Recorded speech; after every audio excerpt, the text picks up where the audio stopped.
core of what this is about is, I believe, in actionable tips, things you can use right away. And so I want to keep this within the time limit. But I believe the future isn't about us. It's about our capacity to connect with people extremely unlike us around sweet spots of mutual benefit. And few people do that. I believe next to using your main talent, it's your capacity to work well with people who are quite different than you. And if you look at the floor now, and then look at the walls, and then listen to the ambient noise, then smell your partner. You're not doing that, So what I'm suggesting is all these things affect how we get along. So I want to give you some very concrete ideas from the behavioral research about what makes us connect or not. So please do shake hands with someone near you. Introduce your name, but just leave it at that.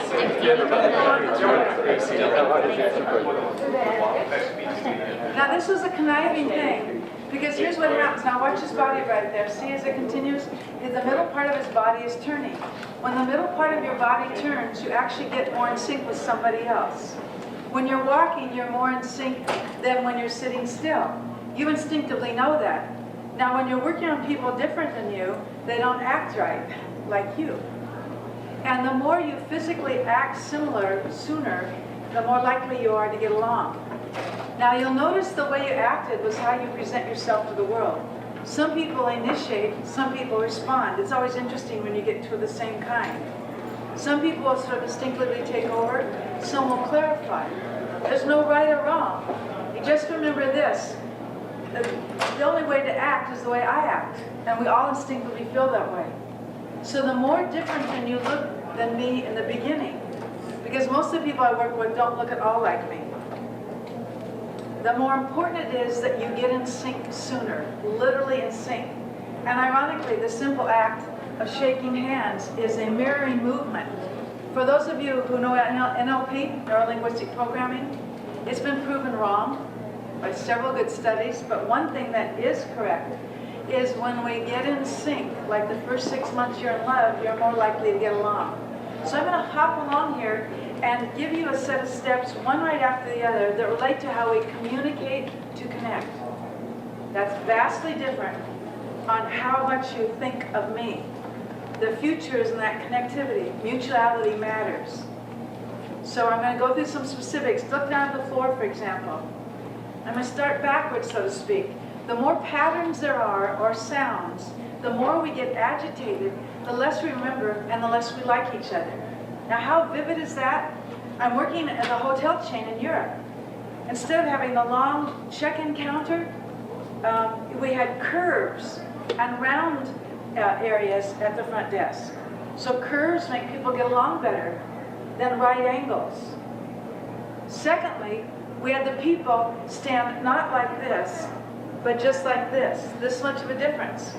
When you're at an angle, you get along better than when you're facing somebody directly. Now you know when a bunch of guys are hanging out, they'll instinctively go like this and they do the big leap. They'll do something, but they instinctively rarely face off. And women, we tend to come up and look directly and get engaged in talking. And men, when they see us doing that, sometimes will instinctively do the same thing. But in fact, we don't connect as well when we're in a face-off, just like the animal kingdom, the rest of it. So even a slight angle, or sitting at right sides on the table rather than across the table, you're more likely to get along. Fondness goes towards asymmetry. So when you look at your body right now, just mentally look down. For those of us that like this, it's not as easy to look at as people that are doing what he's doing right here. Now I'm going to get real personal, but I won't embarrass you. There are 5 people in this room who have something that's really golden, and he's one of them. They have what's called a genial face and repose. I don't. I've worked on mine, and it's better than it used to be. But a genial face and repose is not the face we had when we put on our face when we shook hands. And this is vital. I'll tell you why. Because genial means that we look approachable. He has a very different style, but he actually does too. You too probably hear stuff that's none of your business. People just start talking at you. So there's different ways it happens, and it's increasingly rare. And here's one of the reasons I think so. Could you pretend that you have your smartphone in your hand, please, and look down for messages just for a moment. And then you look up. See, we tend to look down with a slight frown, but at least not a smile. And we're looking up without changing our expression. So the younger you are and the more digitally attached you've been earlier, the more you look, and we don't know it. How strong is this? There's a hospital in Boston where they have a preemie ward, and it suddenly dawned on me. I live in Sausalito, in the northern part of the county, on Thursday nights, walking down around Santa Fe. I'm going to say this carefully. There's a lot of rich people walking around, not smiling, looking at their devices, not a lot of flow, and then there's all the Hispanic folks. I'm just making a sweeping generalization. Who's talking, who's touching, who's warm, who's fluid? Who has the least money in general with some of them? So I said to the preemie ward, what if we hired 9 women, 45 or older, who were born in Mexico, and had them stand next to their nurses in the preemie ward? They have more of a flow, they have more of a physical voice and emotional changes in their face, musical voice as well, and do nothing else. And it was a rare time because the head of the unit was into being experimental. 4 months later, what I hoped would happen did, but something unexpected as well happened. There was a 23% increase in the speed of recovery of the preemie babes who looked up and saw the warm smiling faces, the musical voice, and the flowing motions. But the second part, if you haven't read the book called Connected, fabulous book written about 3 years ago, and I'm going to start suggesting books. Our behavior affects other people to the 3rd degree. Not only were the babies doing better, but the nurses were emulating the behavior of the people they're around, so they were getting more like it. And the nurses had a higher perception of each other's talents and camaraderie. It was changing them without even saying anything. So it's pretty powerful. And see, I get this serious face on because I love this stuff. How many of you grew up shy? Look around. Shy. It's so popular now, ever since Susan wrote that brilliant book, Quiet. Said, oh yeah, I'm introverted too. I love sitting at a table when people are eagerly talking for hours about being introverted and not talking much. But I've always been interested in how we connect or not. So everything I'm telling you is based on behavior. Now turn back to your partner that you shook hands with, and in one sentence only. My mother washed out my mouth for saying this, but I'm going to ask you to try it. One sentence, tell your partner one thing you remember, and then shut up. Shut up. Can you stick to one sentence? Now, at least 5 of you may not. Turn to each other, whoever's closest to that wall, one sentence, one thing you remember from what I said, and then the other person, and then quiet. One thing you remember.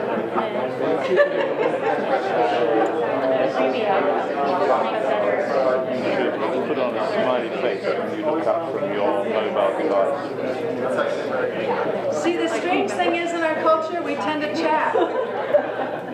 Chat, and chat some more. It's the rare person who can actually be still and absorb and then listen to the other person. Those are the kind of people I want for my partners. Why? Because you become conscious of what you said. You get more done faster. It doesn't mean you become robotic, but you become a lot more grounded and connected. And we're becoming much less so in our culture. We're more likely not to have a thread to the conversation, more likely to not answer a question directly. Well, let me give you a little background first. That's underbrush. We're more likely, especially if we're smart and know a lot, to give generalizations instead of specifics. The specific proves the general conclusion doesn't do the reverse. 4 years ago in the St. Francis, I'm going to do something now that'll show you 3 different tips about connecting. A man walked on stage. It was a conference of stock investors, analysts, and it was to review healthcare and medical companies. So they're all wearing black, talking twice as fast as I do, alpha male and female, driving fast, 20 minutes. This one man got up, walked on the stage, but he didn't walk on as fast. He didn't walk on as fast as the others. He rolled up his suit sleeve and then his shirt sleeve, and then he pointed at the patch. He said, see this patch? When it goes in the market, you'll feel the effects of it faster than a Porsche can go from 0 to 90. So first of all, his body was a billboard. He was saying the message with his body. And it made it more memorable, especially because it was in 3 dimensions. Porsche was 5 years ago, so that was the aspiration. He became the most quoted person at the conference because people eat it up, even if they weren't paying attention. And to me, the signal is when I'm speaking at a conference and I ask the waiters afterwards, do you remember anything I said? Because if they remember and it's not part of their job, that's a sign that was worthwhile. So be the most frequently quoted person. Use the cue called compared to what? Compare your main point to something else that has the traits that are your differentiating traits in that point. And if you sit down to try to figure out what that is, it's hard because your mind goes blank. But as you drive through life and you're doing things, you sidelong glance and think, why did that get to my attention? What's the trait I'm trying to find a comparison with? And you're more likely to find it. Now the other conniving thing is I said, tell your partner one of the things that you heard. By thinking about it, saying it out loud, you're more likely to remember it.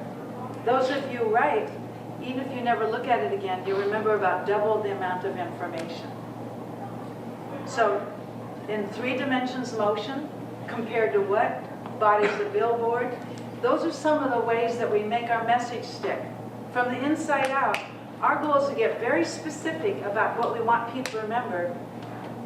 I wrote some columns about it, Huffington Post and Harvard Business Review. So if you look up my name and you look up the words that I say that most interest you, there might be a column on it that relates. Now, any wild guesses how long it takes to form a first impression these days? An American, yes, tell me. 3 seconds. You're absolutely right, dead on. Darn, I thought someone would at least say 6 seconds. You're a cynical person. Just said it in the other. We listen. To build on that, you know what they say, we should always make a good first impression? And some people are beginning to believe that we're becoming a more narcissistic culture because we're giving evidence of it. Does that ring any bells? Well, the most important thing when you first meet somebody isn't how they feel about you. Of course you know where I'm going. It's how they feel about themselves when they're around you. If they don't like the way they feel when they're around you, they will project onto you. I'm saying this slowly because this is something I have to remind myself all the time. They will project onto you the qualities they don't like in other people. Oh, they're arrogant. Oh, they're pushy. Whatever the thing is they don't like. Conversely, but not as possible, if they like the way they are when they're around you, they will see in you the qualities that they most like in other people, whether or not you have them. Now, they will go out of their way to sabotage things on which they're working to damage you more intensely than if they like you. So imagine we had a conversation and we're going along and there's 5 things you kind of liked about me and what was going on, and then there's 1 thing you didn't. That's what happens. This is my version of a graph in real time. So whenever something's going awry, we have to stop, restart, even actually say, let's talk later, do something to change it. Because we will spiral up into resentment faster than we will into liking. Now I'm bouncing around on purpose because I want you to think there are many cues that we don't think about. Some of the books I'm going to suggest, for example, I believe they're high-performing psychopaths. They're not all serial killers. And if you haven't read Kevin Dutton's book about the wisdom of psychopaths, ironically, when I was reading it, Richie Davidson is one of my heroes. There's 9 behavioral scientists I like a lot. He's the one who's worked on startle response, psychopathy, ways that we connect subliminally. We both found that monks and psychopaths tend to be intuitive, and they also have among the lowest lack of startle response. You know, the studies where you shoot a shotgun and there's no startle, monks do meditation, and psychopaths have less reaction. Also, psychopaths in some way, in the broadest term, are empathic. Empathic meaning they're able to sense what you're feeling. Some of them do it for the greater good, executives, certain soldiers, some others. Others do it for manipulation, which is a broad term. I'm just asking you to consider there's a lot more for us to learn about ourselves. Now give your best social face again to your patient partner and say, since we last spoke, here's one thing I remember, and then I'm going to shut up. Go.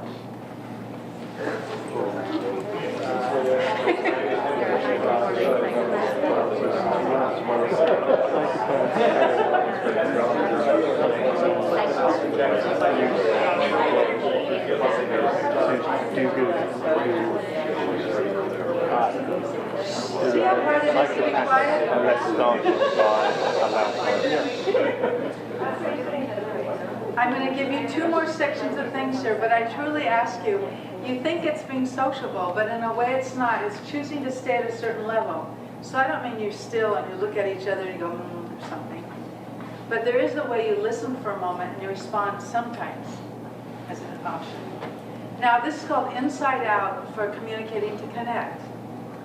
The more you're clear specifically about what you most want to happen in the next situation, whether you love someone, hate them, or just met them, this is true. The more I'm clear about something specific I'd like to happen, I'm more clear about how that can change. You're actually more flexible because you've got a starting point. Howard Rafa, one of my mentors from long ago, said it's easier to negotiate with a jerk who knows what they want than a nice person who doesn't. So when you gain clarity, then you can say, no, it's this I want, not it's this instead. So once I'm clear when I'm approaching my husband or my business partner or someone who's hired you to speak or work with you, the more I get clear what I want out of it going in, I'm more able to listen to them rather than planning what I want to say. I'm more able to make choices. Secondly, and this is rare, less than 9% of people, and some people believe it's less than 3, actually communicate to connect. Since I know what my goal is, I'm more likely to be able to first speak to your interest, then how it relates to mine, and then what we have in common. So I write these 2 columns, and I'll tell you this is a hot button that brings out a very unattractive side to me, so I'll use this as an example. I get an average of 300 queries asking me would I like to write a column about, clearly knowing nothing about to write about. I mean, some of them I should keep. In fact, my assistant started keeping one because he wants to do a book of parody, and telling me why I want to write about their column, or write about their topic. So they're all about them. Most pitches are still, let me tell you about my business so. But even if you have a set-up sentence, and you say, because of your work in, or because of this, or this, or this, we may have something in common, I think, or I may be able to help you, or whatever it is. And then say, let me tell you why, and see if I'm on track. So that's the setup of the conversation.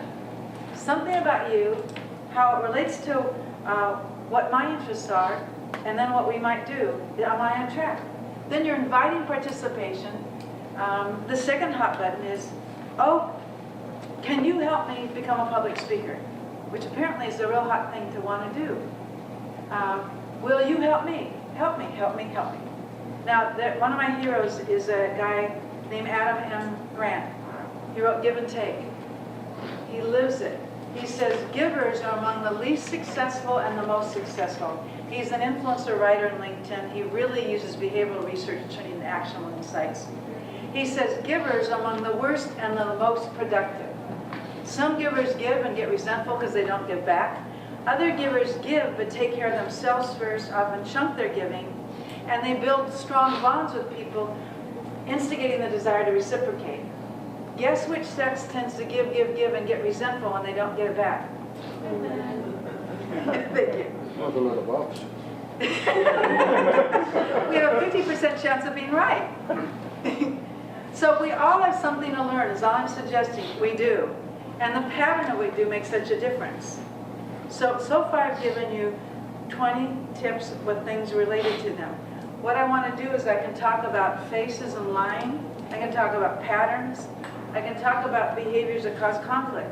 But I'd rather take these next few minutes and what pops up for you, if you have a specific question you'd like to ask, that it answers something there. I have a site called Say It Better, and you have the 2 columns to look at. But based on something I said, or about human behavior, human connection, do you have a question? Yes. Say about faces and lying? Yes. All of us lie, it's just a matter of how much. And there's 2 books out, and experts who say they can detect lying. and they can't. I work with the Secret Service, who's much better than the FBI. FBI and police in general are slightly worse or slightly better than the average public, by the way, in detecting lying, which is kind of uncomfortable. But the Secret Service have been very good, because what they do, this is the first part, is they are taught to see what doesn't fit in this picture, rather than always looking, are you guilty or not? Sets the paradigm. They also, the Secret Service is able to open up their peripheral vision. But there's one thing you can tell. The only person who's been an expert that's been confirmed is Paul Ekman, E-K-M-A-N, 30 years ago. His books on telling lies in faces are great. For example, we have a fake smile on us most of the time. Could you slightly elevate your eyebrow and turn to your partner? Slightly elevate. Now, if you do it that much, it looks like... But the ironic thing is when it's just ever so slight, which takes practice. Actually, that's kind of interesting. You actually look more caring. Even if you can't make a genuine smile, a slight upward look, it does take practice. It makes you look more open. Now, detect lying. There's two ways you can increase the chances by almost double. That is, if I say, suppose I stole something from our office, and because I was going to start my own consulting business, and you came in the next day and I had broken the lock so it looked like someone had broken in. And you say, Kare, somebody's broken in. Really? What'd they take? My timing and duration of my response will be off. Your gut instinct can tell. When do I respond? Too soon or too late? And how much do I talk? We fake that. Even veteran liars have trouble with the timing and the duration of the expression. So is there another specific area that matches yours interest? Wait, can you just elaborate a little bit on... Say that again? Can you just explain how the response is different if you are lying? If I ask the question and I think you're going to be lying, Yeah. I note instinctively, when they answered, did they answer too quickly? Or did they take too long to start it? Okay, but they don't tend to always be slower or faster. Or... Everybody has a rhythm. And if you don't take it to your mind, but you watch your gut, you know the rhythm of somebody. And if in your gut tells you they answered too quickly, or they waited too long, or they usually talk about this much and it's different. So just, I know this sounds odd, but it's amazing how much you can detect. They may be lying to cover up something or to feel bad because they don't want to tell you something. But when they're telling deceiters, they see it, if that's the way it is. So gestures or body language can vary so much from culture to culture, right? Very much, How do you yes. reconcile that, and how do you... Well, there's one near universal, because there's very few, and that is when gestures are lower, slower, and less, especially at first. Lower, slower, and less. Remember Gypsy Rose Lee, for those of you in the U.S., stripper? She said, anything worth doing well is worth doing slowly. Now, I don't know what she meant by that, but I think it's a good way for you to remember. Fewer gestures at first. It's also good for introverts and extroverts to do this. And one way to know it for across cultures is I remember motivational speakers used to come in and say, "Good morning!" And so they started energy at a different place, which made them be more different than the audience and less connected. Just like police and marital intervention, way back in the days when that was one of the most dangerous things for police to do before all the big guns came in. Knock on the door and try to separate people. Now let's not get so upset, which is oil and water, telling them they're upset, and try to push them apart and they talk and, hi, calm now, let's not get... Instead, if they match the intensity but with warmth in their voice and gradually slowed everything down.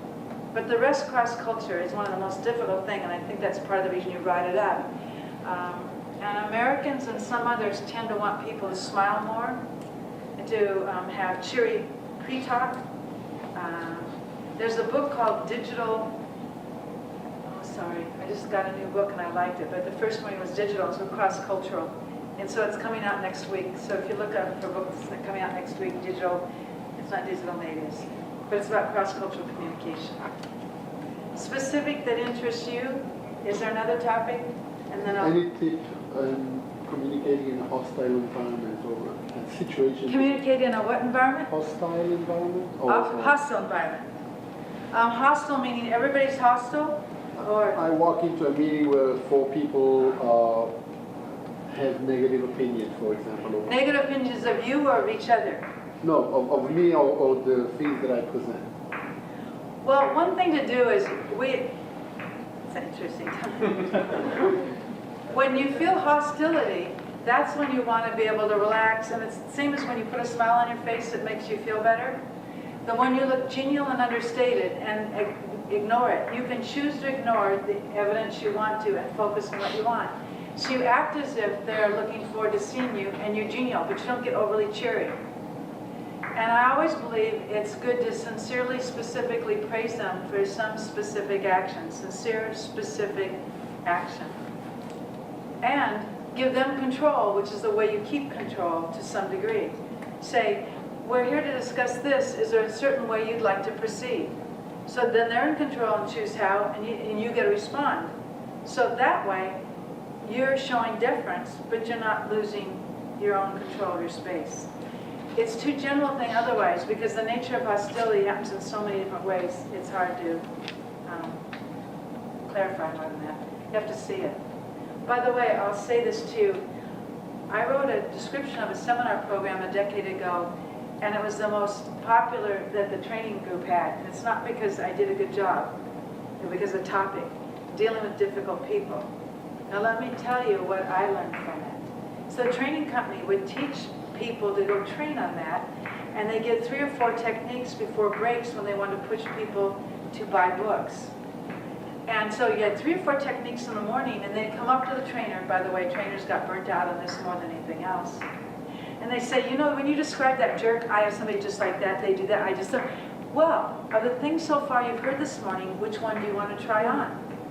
Well, I can't believe that they could, and we spill over and we keep on talking about the jerk. It embeds in our brain, and it becomes the thing we're on. And it takes an average of 3 times to get them to get off the hook. Say, well, which one do you want to try? Well, I don't know. So the way we shut down is pretty strong. But one thing, and I call it defensive driving, to choose how you act rather than reacting, is to learn what your 2 or 3 hot buttons are. And this is not easy. So in a class, I said, you know, you'll speak in generalizations. If I ask you the thing that most bugs you, you'll say something like, they're arrogant, they're pushy, they're whatever. They're general conclusions we draw based on specific behavior, and we all have different things that really push our buttons. When you know specifically what the things are that bother you, you can see further cars ahead and see it coming. You can plan specific things that you want to do. So I just want to do one last piece here. I believe one of the most important things for us to learn, and it's the nature of power, and it doesn't cost us much except being conscious. And that is how to be more frequently quoted. Because when we say things that resonate, we create the playing field on which the situation is viewed. We determine how people respond to it and act on it. So I call it the A.I.R approach. I'm trying to do in the rhythm of next door. R. And I'm going to give you these 3 simple parts because they're simple to say and they're hard to do. But they're easier than anything else I've found. So if you want people to remember what you say, these are the 3 elements. And I'll go backwards. Relevance. How relevant is what you're saying to that person at that time? To the situation you respond to. How relevant is it? The middle one, we're just getting besotted with in our culture, and we see it everywhere. Interestingness. We're just drawn to things that are interesting, even if it doesn't help us in our work or life. We're just distracted by it, for good and for bad. So the threshold for what's interesting has gone up. So you want to think of the most interesting example or compared to that strikes them. And it could be the rule of 3, 3 unlikely allies, 3 unexpected things. It could be humor, it could be awe. It's a book called Contagious by Jonah Berger. He'll give you ideas on that. Contagious. For example, he says, compare what you're doing to something people do frequently. So Kit Kat, for example, which is the candy, apparently, more than having an influencer or celebrity, they compared it to coffee. Say, on a Kit Kat and coffee break, So they associated their brand with the behavior that a lot of their market did from analytics. So it's sort of prosaic, but it stuck and it boosted their sales 30%. So how do you, when I did the Porsche, what's the comparison? What's the metaphor? Even if you think blue is not as interesting as cobalt blue, the more concrete you can get, the better. So, A is actionable. Are you inherently giving something that people will want to act on right away? Act on right away.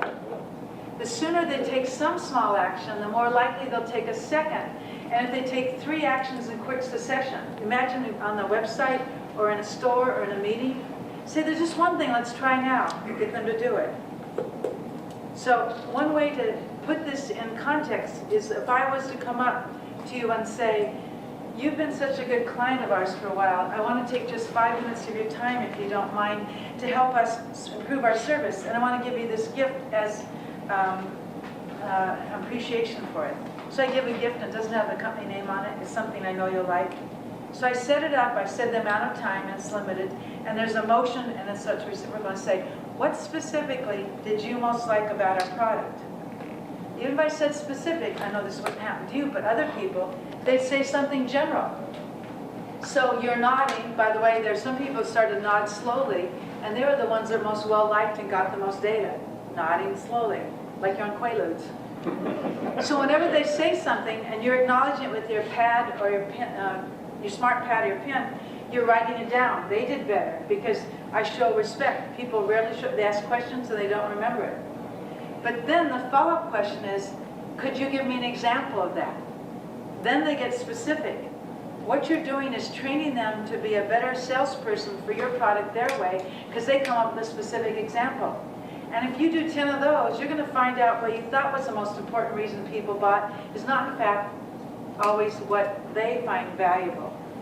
And your response was so helpful, I wonder if we could use it to share with other people. See, then his name will be better known. Now, that's not what happens in a lot of businesses. If I was to ask you, what do you think of our company? You know what happens? Because that's the way an opinion poll goes, right? This is what happens. That means one thing bothered me. So the very action of asking people what they thought means it embeds more deeply what I dislike and reduces the impact. It doesn't solidify the part of the good part. So what I just did is part of a thing that we can do all day. The instinct to reciprocate came out of Robert Cialdini's original research. When I give you something, your instinct is to reciprocate.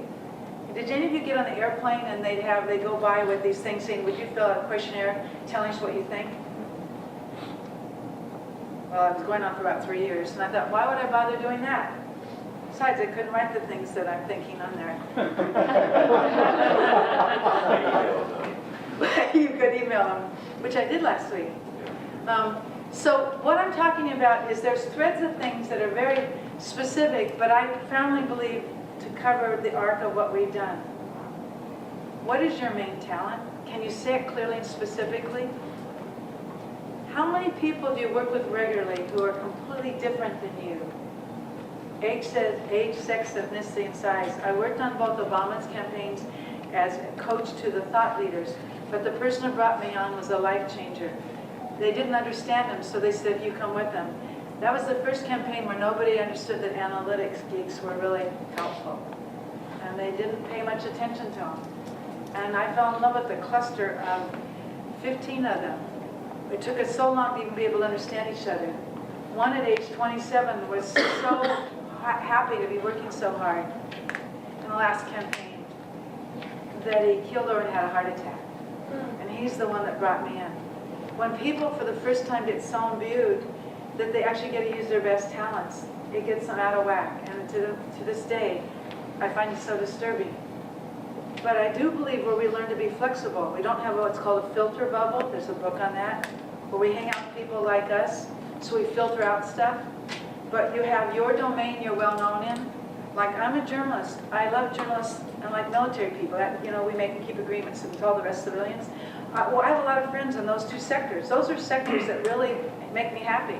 But I ask you as well, it's like America's Cup, for balance. Do you have 3 other domains where there's some people in them you just genuinely respect you barely understand them, they often don't act right, and you kid each other about it, but you've got connections and friendships, and you cultivate, you keep them. It's not quid pro quo. That's where the future is for us as individuals. Best talents, knowing a domain well, having good friends and others. I can't count the number of times when I wanted to know something without my fingerprints on it, and I asked them, or they asked me, or I helped co-create something for them. So that's under the rubric of Say It Better. So I'd like to take just 3 more questions, because we're close out of time, I think. So we're out of time, right? Oh, we're over, then we should just stop. Sorry about that. Thank you very much.